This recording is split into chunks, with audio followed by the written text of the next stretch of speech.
Assalamualaikum warahmatullahi wabarakatuh. Waalaikumsalam warahmatullahi wabarakatuh. Selamat siang anak-anak. Siang, Bu. Bagaimana kabar kalian hari ini? Baik, Bu.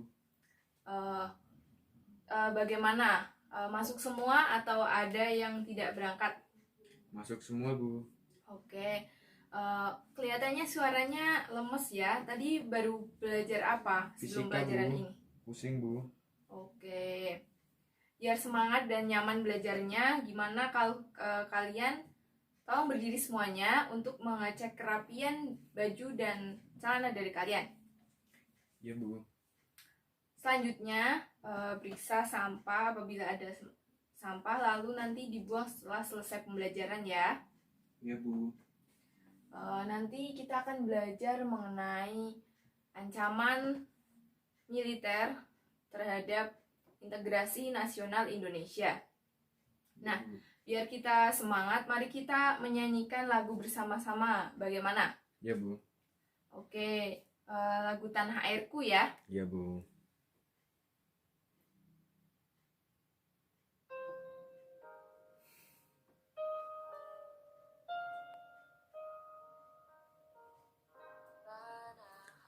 Airku tidak kulupakan, kan terkenang selama hidupku. Biarpun saya pergi jauh, tidak akan hilang dari kalbu. Anakku yang ku cintai,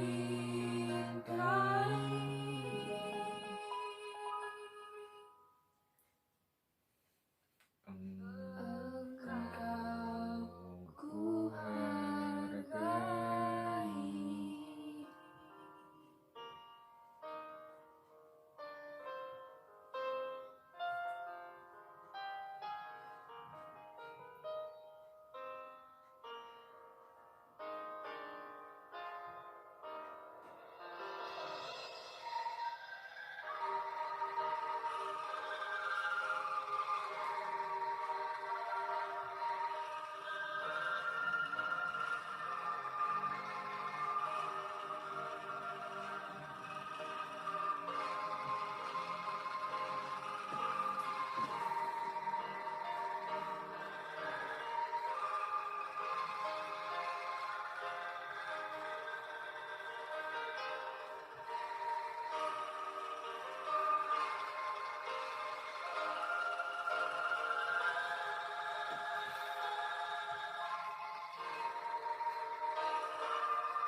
Airku tidak kulupakan,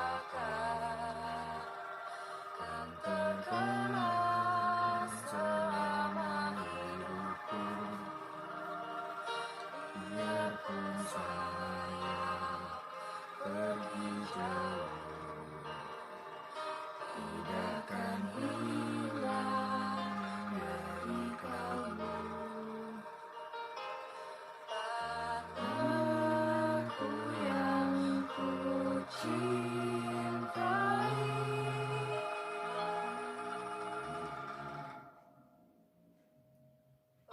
engkau ku hargai.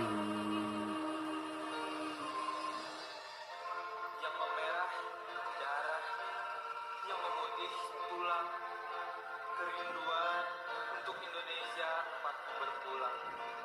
Sejarah mengakar sejak saya lahir, semangat yang tak akan lekang hingga akhir. Indonesia hidup bernafas dalam geram tubuhku. Meski ke tanah seberang menghabisi waktu, tetap raga ini mengantar mimpimu berdiri. Junjung nama baik, tinggi, tinggi. Walaupun banyak negeri ku jalani, yang masyhur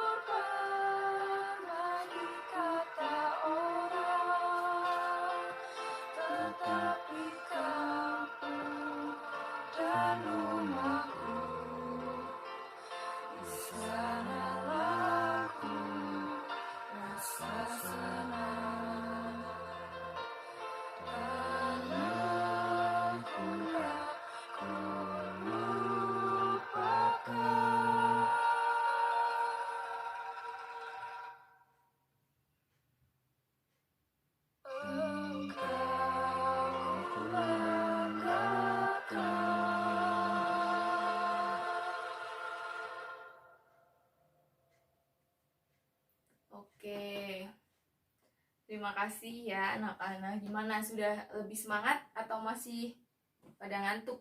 Sudah semangat, Bu. Nah, kalian tahu nggak makna dari lagu ini yang barusan kita nyanyikan? Nggak tahu, Bu. Ada yang tahu selain ada yang tahu lagi? Nggak, Bu. Oke, Ibu jelaskan sedikit ya. Iya, Nah, Bu. lagu Tanah Airku ini memiliki makna bahwa walaupun kita pergi sejauh mungkin dari Indonesia, tetapi kita terus mengingat Indonesia, mengingat akan pulang. Bahwasanya Indonesia ini memiliki banyak kekayaan alam, kebudayaan, maupun keanekaragaman.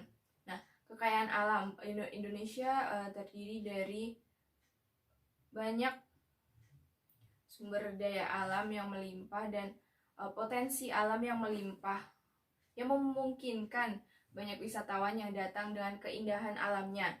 Selain itu, keanekaragaman budaya. Indonesia ini sangat luas, terbentang dari Sabang sampai Merauke dengan kebudayaan yang beraneka ragam. Nah, selain itu juga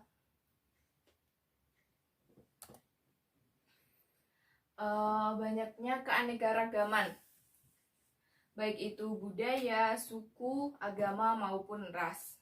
Nah, maka dari itu Indonesia memiliki banyak potensi sumber daya alam yang menarik wisatawan asing untuk datang.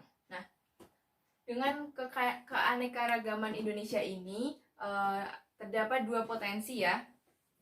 Ada sebagai potensi dan juga ancaman bagi Indonesia sendiri.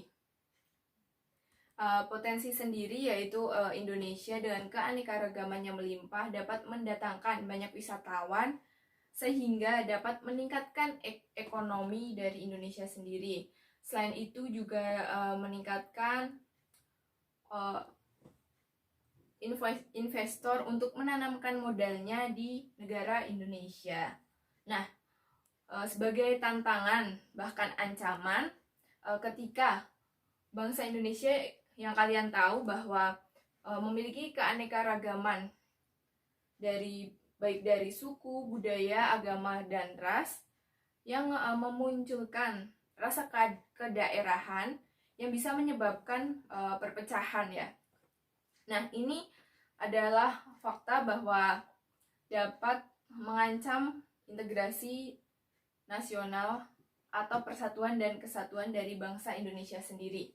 Kemudian,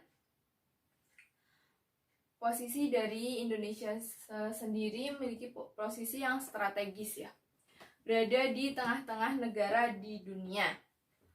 Ada yang tahu Indonesia berada di antara benua mana dan benua mana?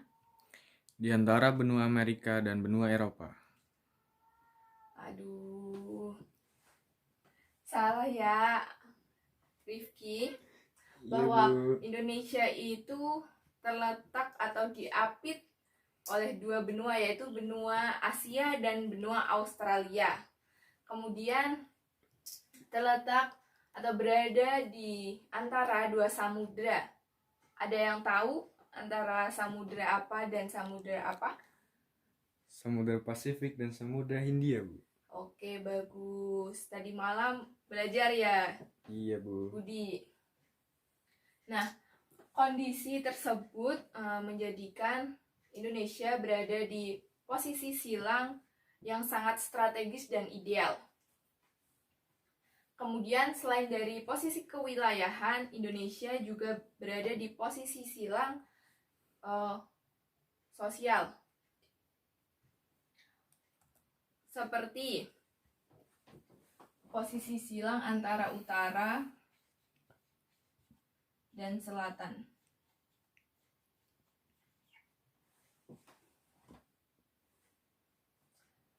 Nah, ini adalah letak negara Indonesia. Indonesia berada di tengah-tengah antara wilayah utara dan wilayah selatan.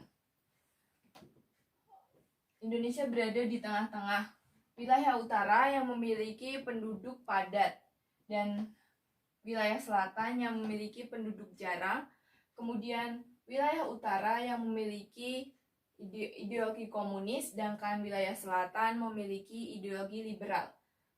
Selain itu, wilayah utara dengan demokrasi rakyatnya dan wilayah selatan dengan demokrasi liberalnya yang dianut. Kemudian, wilayah utara dengan ekonomi sosialis dan wilayah selatan dengan ekonomi kapitalis. Selanjutnya yaitu masyarakat utara yang identik dengan masyarakat sosialis dan masyarakat selatan dan masyarakat yang individualis. Nah, selain itu juga masyarakat utara yang identik dengan kebudayaan timur, sedangkan masyarakat selatan yang identik dengan kebudayaan baratnya. Selain itu juga wilayah utara yang terkenal dengan pertahanan kontinentalnya, sedangkan wilayah selatan yang identik dengan pertahanan maritimnya. Dengan demikian, bangsa Indonesia yang berada di posisi silang baik dari segi kewilayahan maupun segi kehidupan sosialnya membuat Indonesia sendiri memiliki potensi dan juga ancaman bagi integrasi nasional dari bangsa Indonesia itu sendiri. Nah, ancaman yang mengancam integrasi nasional itu sendiri terdapat dua macam. Yang pertama yaitu ancaman di bidang militer dan ancaman di bidang non-militer. Nah, kali ini kita akan membahas terlebih dahulu mengenai ancaman militer terhadap integrasi nasional.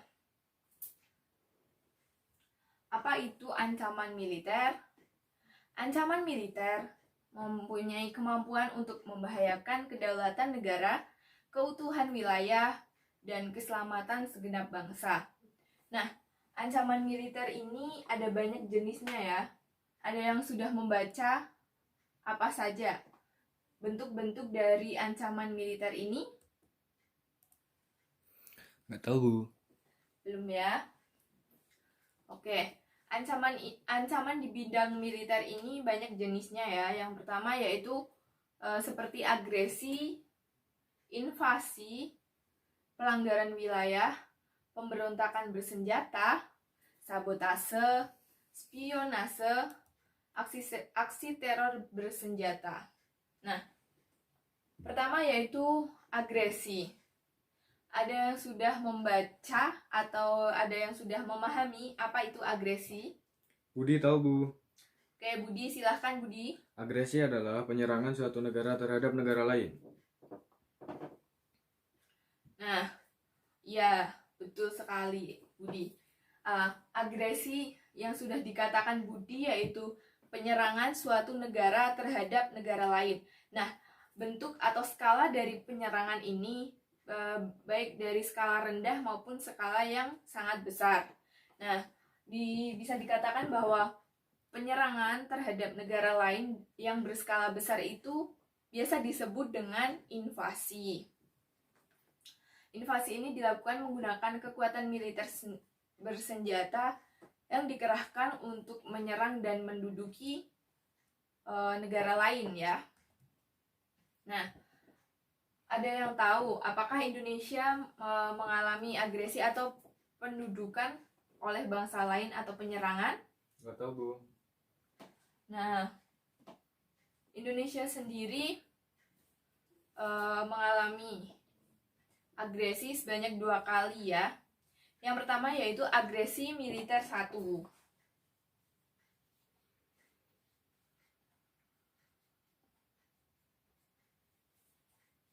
Dan yang kedua yaitu agresi militer 2. Kedua agresi ini, baik agresi militer 1 maupun agresi militer 2 ini dilakukan oleh Belanda yang ingin menjajah kembali Indonesia. Tepatnya setelah Indonesia merdeka ya berarti. Nah, agresi militer 1 ini dilakukan atau berlangsung dimulai dari 21 Juli 1947 sampai 5 Agustus 1947. Nah, sedangkan agresi militer 2 ini dilakukan pada 19 Desember 1948. Sampai di sini, apakah sudah memahami atau ada yang ditanyakan, anak-anak? Sudah, Bu. Oke, lanjut ya. Ya, Bu. Nah, ancaman selanjutnya yang mengancam terhadap integrasi nasional setelah agresi dan invasi yaitu pelanggaran wilayah. Pelanggaran wilayah ini sering terjadi atau mengancam Indonesia, yang kita tahu bersama bahwa wilayah Indonesia adalah wilayah yang sangat luas. Apalagi banyak pulau-pulau yang tidak dihuni sehingga kurang mendapatkan perhatian yang lebih ya. Nah, pelanggaran wilayah ini baik berupa wilayah laut, ruang udara, dan daratan. Seperti pada yang terjadi beberapa waktu yang lalu, bahwa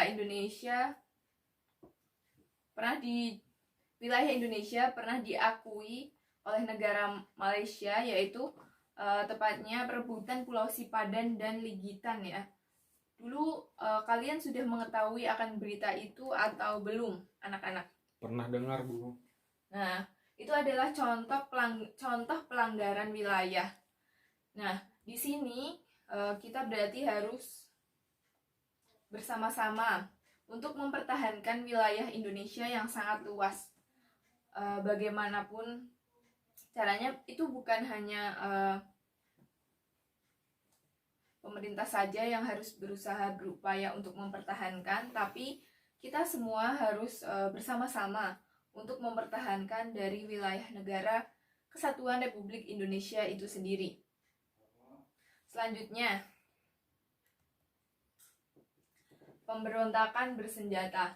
Nah, ini jelas ya mengancam integrasi nasional karena membuat perpecahan dan banyak kerugian yang terjadi. Pemberontakan bersenjata ini sebelum Indonesia merdeka banyak terjadi. Ada yang tahu apa saja? Gak tahu, Bu. Nah, dulu kalian sudah pernah mempelajari ini, pemberontakan bersenjata. Seperti yang terjadi pada tahun 1948, yakni PKI Madiun. Ada juga gerakan 30S PKI, pemberontakan PRRI atau Permesta, dan gerakan DITII. Nah, ancaman atau pemberontakan bersenjata itu karena dilakukan oleh bangsa Indonesia sendiri karena mereka masih berpikiran kedaerahan atau cara itu dilakukan untuk mengkritik pemerintah, tetapi dengan cara yang salah. Gimana? Paham atau tidak? Paham, Bu. Maksudnya mereka ingin mengkritik pemerintah pusat, tetapi mereka tidak mempunyai cara yang sekiranya lebih baik. Mereka memilih untuk melakukan pemberontakan yang sifatnya adalah merusak negara Kesatuan Republik Indonesia tersebut. Selanjutnya yaitu sabotase. Apa itu sabotase? Coba, ada yang tahu? Tidak tahu, Bu. Nah, sabotase ini merupakan tindakan pasukan yang dilakukan secara terencana, disengaja, dan tersembunyi dengan peralatan yang sudah disiapkan secara matang, yang di bidang sasarannya yaitu biasanya tempat-tempat umum. Misalnya ada yang menyabotase gedung DPR atau istana. Nah, oknum-oknum itu mempunyai tujuan tertentu. Mereka ingin merusak fasilitas umum atau fasilitas kenegaraan tersebut dengan maksud tertentu. Nah, Indonesia harus mempertahankan apa yang ada dipunyai oleh bangsa Indonesia itu sendiri. baik itu kekayaan alamnya maupun yang sudah dibangun, misalnya pemerintahan. Oke, sampai sabotase ada yang mau ditanyakan? Nggak ada, Bu. Spionase. Apa itu spionase? Nggak tahu, Bu. Spionase merupakan kegiatan yang biasanya dilakukan oleh agen-agen rahasia dalam mencari atau mendapatkan data dari negara lain. Nah, spionase ini mengancam integrasi nasional walaupun bukan lagi menggunakan senjata, tetapi menggunakan teknologi dan ilmu pengetahuan, namun tetap saja merusak pertahanan dan ketahanan dari negara Indonesia itu sendiri. Maka negara Indonesia memiliki tugas untuk mempertahankan dari penyerangan dari negara lain. Selanjutnya yaitu yang mengancam terhadap integrasi nasional adalah aksi teror. Nah, aksi teror ini biasa terjadi atau bisa dikatakan biasa terjadi di Indonesia ya. Ini mengancam keselamatan bangsa dengan melibatkan orang-orang yang mempunyai pemahaman berbeda atau aksi teror ini menimbulkan ketakutan yang mendalam serta menimbulkan korban tanpa mengenal rasa peri kemanusiaan. Nah, ada yang tahu aksi teror apa yang baru-baru ini atau hangat-hangat ini baru terjadi di Indonesia, anak-anak? Nggak tahu, Bu. Nah, pada beberapa saat yang lalu, aksi terorisme ini terjadi di depan gereja katedral di Makassar. Nah, pelaku aksi teror ini adalah sepasang suami istri.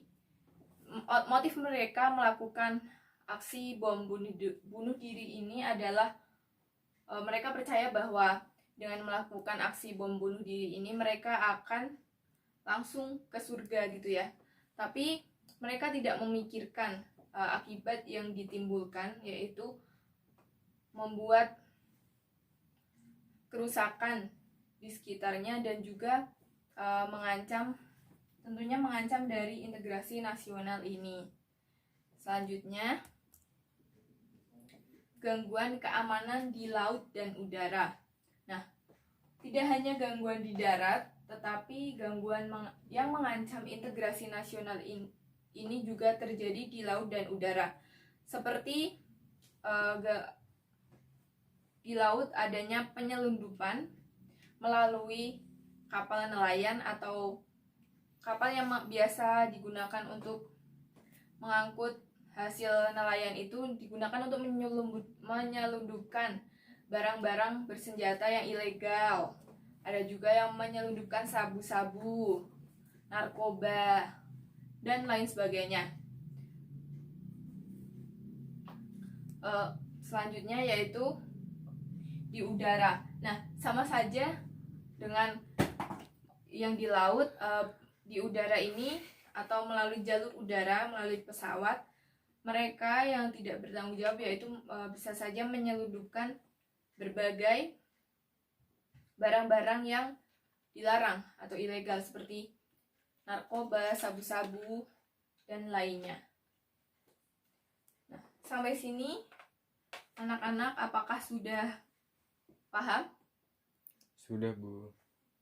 Nah, untuk bisa memahami lagi, tolong kalian dengan teman sebangku kalian untuk mencari kasus atau tindakan yang mengancam terhadap integrasi nasional. Ibu beri waktu ya, sebentar. A few moments later. Nah, setelah Ibu beri waktu sedikit, apakah dari kalian sudah ada yang menemukan pemberontakan atau yang lainnya yang mengancam integrasi nasional Indonesia? Saya, Bu. Tolong diwakilkan, siapa itu? Jono, Bu. Oke, Jono, silahkan. Perjuangan Semesta atau Perjuangan Rakyat Semesta atau Permesta adalah gerakan militer yang dideklarasikan oleh pemimpin militer negara Indonesia Timur. Gerakan ini dibentuk pada tanggal 2 Maret 1957 yang mulanya terjadi di Makassar namun kemudian berpindah ke Manado, Sulawesi Utara. Gerakan ini dipimpin oleh Kolonel PJ Sumual, seorang perwira militer yang terlibat dalam Revolusi Nasional Indonesia. Latar belakang dari gerakan ini munculnya pemberontakan permesta di Indonesia Timur disebabkan oleh beberapa alasan. Salah satunya adalah berkembangnya sentimen di Sulawesi dan Sumatera Tengah yang merasa kebijakan yang dibentuk pemerintah pusat di Jakarta telah menghambat perekonomian lokal. Para perwira daerah merasa kecewa karena pemerintah pusat dianggap terlalu mengistimewakan Pulau Jawa dibandingkan pulau lainnya. Tujuan dari pemberontakan PRRI yaitu guna mendorong pemerintah agar memperhatikan pembangunan negeri secara menyeluruh. Karena ketika itu pemerintah hanya fokus pada pembangunan yang berada di daerah Pulau Jawa. Terima kasih, Bu. Oke, baik Jono, terima kasih. Nah, PRRI. Pemberontakan ini dilakukan karena mereka iri atau menganggap pemerintah terlalu memperhatikan Pulau Jawa dibanding Pulau Sulawesi. Nah, namun kritik yang ingin diberikan rakyat Sulawesi terhadap pemerintah ini caranya kurang ya, salah atau kurang, dimana mereka mengambil jalan melakukan pemberontakan untuk melakukan kritik terhadap pemerintah. Nah, maksud dari pemberontakan PRRI ini, mereka ingin Pulau Sulawesi diperhatikan atau pulau-pulau lainnya diperhatikan sama dengan Pulau Jawa, begitu ya maksudnya? Iya, Bu. Anak-anak, oke. Nah, sekian pembelajaran pada hari ini. Apakah ada yang ditanyakan lagi anak-anak? Tidak ada, Bu. Nah, oke, Ibu akan evaluasi sedikit atau menyimpulkan sedikit terkait dari materi yang kita pelajari hari ini, yakni ancaman militer terhadap integrasi nasional. Nah, yang kita sudah bahas atau pelajari tadi bahwa posisi Indonesia berada di posisi silang, baik dari segi kewilayahan maupun sosial. Kemudian dari posisi silang tersebut mendatangkan adanya potensi dan juga ancaman. Nah, potensi tersebut mendatangkan misalnya menarik wisatawan untuk datang ke Indonesia untuk berlibur, menarik para investor asing untuk menanamkan modalnya di Indonesia. Namun di sisi lain memiliki ancaman yang sangat mengganggu atau mengancam integrasi nasional. Nah, ancaman tersebut banyak macamnya. Baik itu ada invasi, ada agresi militer, sabotase, spionase, ada pelanggaran wilayah di darat, udara maupun laut, dan sebagainya. Nah, apakah sudah dimengerti? Sudah, Bu. Oke, baik. Nah, pembelajaran kali ini cukup berjalan dengan baik, tetapi ada beberapa siswa yang ngantuk ya. Tolong pembelajaran kedepannya kalau ada siswa yang ngantuk, segera pergi ke kamar mandi untuk cuci muka supaya semangat kembali. Oke? Ya, Bu. Nah, gimana? Masih berapa menit anak-anak? 2 menit, Bu. Aduh, mepet sekali ya. Maaf ya apabila ada kesalahan atau perilaku yang kurang berkenan. Terima kasih.